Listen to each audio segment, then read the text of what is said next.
പുതിയൊരു അപ്ഡേറ്റ് വന്നിട്ടുണ്ട്. കേരള സ്റ്റോറി 2 പ്രൊഡ്യൂസേഴ്സിന് കേരള ഹൈക്കോടതിന്റെ വക നോട്ടീസ് ഇഷ്യൂ ചെയ്തിരിക്കുകയാണ്.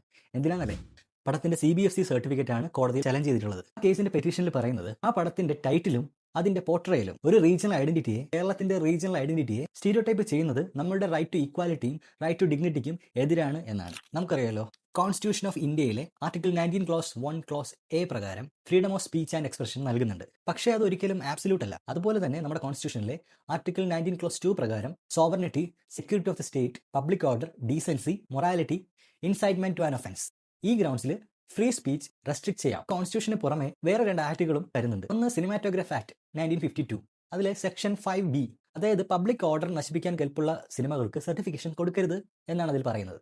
ആ ഒരു നിയമം ഈ സിനിമയിൽ പ്രോപ്പറായി അപ്ലൈ ചെയ്യാൻ സെൻസർ ബോർഡിന് കഴിഞ്ഞില്ല എന്നുള്ളതാണ് പ്രധാനമായിട്ടുള്ള ആരോപണം. രണ്ടാമതായിട്ട് ഭാരതീയ ന്യായ സംഹിതയിലെ സെക്ഷൻ 196ഉം 197ഉം ഇവിടെ റെലവൻ്റ് ആണ്.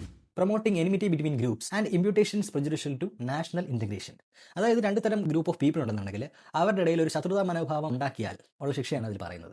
ഈ വക നിയമങ്ങളൊന്നും ഈ സിനിമയുടെ നിർമ്മാതാക്കൾക്കോ സെൻസർ ബോർഡിനോ ഒരിക്കലും അറിയാൻ പാടില്ല എന്നുള്ള ഡിഫൻസ് ആർക്കും എടുക്കാൻ പറ്റില്ല. അറിയാൻ പാടില്ലാത്തതും അല്ല. ഒരു സിനിമയുടെ പ്രൊമോഷന് വേണ്ടി സിനിമാറ്റിക് ലിബർട്ടിയുടെ പേരിൽ നമ്മുടെ ഈ കൊച്ചു കേരളത്തിനെ മോശമായി ചിത്രീകരിച്ച് കാണിക്കുന്നത് ഹെയ്റ്റ് പ്രൊപ്പഗാൻഡയാണോ? ഇതിൽ നിങ്ങളുടെ ഒപ്പീനിയൻ എന്താണ്? കമന്റ്സിൽ പറയൂ.